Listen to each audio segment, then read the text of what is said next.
Same as always, sir? I habitually queried of the wispy man at my counter. The deep blue flannel look was new, but everything else about him was carved from a solid block of routine. The same haircut that failed to cover the bald spot on his head, the same muck-encrusted work boots, and the same patient smile hid behind his oxygen tubes all adorned him neatly. He nodded as I placed the anticipated 2 gallons of milk, 24-pack of beer, and pack of cigarillos on the counter. I didn't bother counting the money he handed me, as it was always the exact change. "I don't suppose I could convince you to help me carry my items to my cab tonight, could I, Sonny?" he asked, despite knowing my response. "You know as well as I do, sir, that company policy prohibits the sole employee from leaving the station. It's a security risk. Besides, I would hate to cause any undue delay for the next people in line," I said, motioning to the husky woman and towering blonde man in my line. Unhelpfully, both customers waved me on, signaling they didn't mind the wait. "I'm sorry, but I must insist on not leaving the store," I said. "Didn't anyone raise you right?" the blonde man asked, his muscled physique almost pouncing in indignation. "What do you have against helping an old man?" "Nothing at all, sir, but rules exist for a reason. I am truly sorry. Please trust me when I say that he is capable of getting to his car without my help," I said. "Do they train you in rudeness here?" the woman at my counter asked. "Sir, I'd be happy to help you once I am done checking out," she said, directed at the elderly gentleman.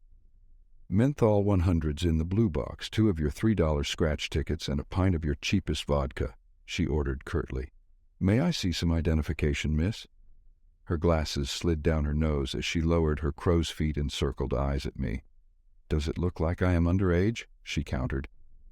"No, ma'am, but I must card every person who comes through here as a matter of policy," I politely defended. "Not that either of us need to be carded, but you didn't card him," she said, pointing to the elderly gentleman. "I am aware of that, ma'am, but please trust me that I have every intention of being as helpful as possible to the people who frequent here. Just bear with me, and I will have you on your way, purchases in tow," I pleaded. "I don't have time for this. The meter is running." The elderly man complained as he shuffled out the door. "Just catch up as soon as you can help me, and I'll start on my way, ma'am." "Does watching an old man barely able to carry his groceries make you feel powerful?" the blonde man inquisited. "What type of sick, uncaring prick would do that?"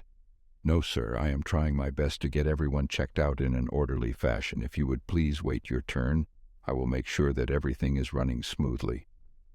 "If you think you can pull your head out of your ass long enough to cure your terminal dipshittery, put 20 on pump 5. If it is not ready when I get back, I will call whoever your supervisor is supposed to be, no matter what hour it is, and you can explain your cruel incompetence to them," the man yelled. His light blonde brow nearly invisible in the deep purple hue of his face as he tossed his payment in my direction before heading out the door to assist the old man. "Sir, what grade of fuel do you want?" I called after him, hoping to distract or delay. After he left, I returned my attention to the woman at my counter. "I am truly, extremely sorry for the delay, but if you will watch out the window, you will know as much as I know." Eyebrow raised, she humored my request as I focused on processing her transaction. I didn't need to watch or to be convinced of anything. I already knew his fate.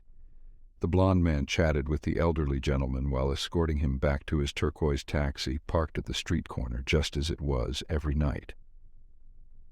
Despite the glances the blond man shot in my direction, I could only pity him, for he only had about 7 steps left.